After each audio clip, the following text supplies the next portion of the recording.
Le B20, Business 20 ou Sommet des affaires, c'est un mode de réunion qui est extrêmement utile et qui est en train de s'institutionnaliser, qui permet aux chefs d'entreprise ou aux représentants des chefs d'entreprise des pays membres du G20 d'établir un diagnostic partagé sur la situation économique et de discuter ensemble des orientations préconisées par leurs gouvernements respectifs. Donc nous avons là, par ce groupe, un style d'échange qui est de toute façon indispensable à la réflexion que nous devons tous avoir aujourd'hui face à la situation économique incroyable que nous traversons. Les 20 pays ont amené 2 représentants des milieux d'affaires et il s'agit d'échanger sur les sujets de globalisation, sur les sujets de gouvernance globale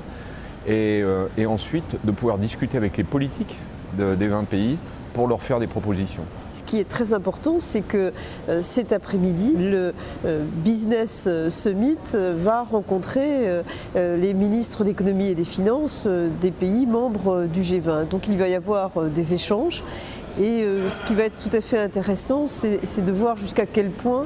les communautés d'affaires nationales sont proches de leur gouvernement ou au contraire divergent un tant soit peu de la position de leur gouvernement.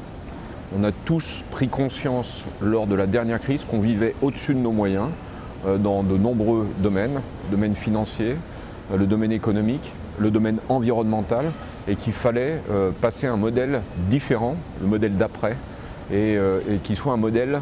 dont la caractéristique première soit qu'il soit durable. Nous sommes venus dire que au fond, la solution à la crise passe par l'entreprise. Et je crois qu'en réalité, tous les chefs d'entreprise de tous les pays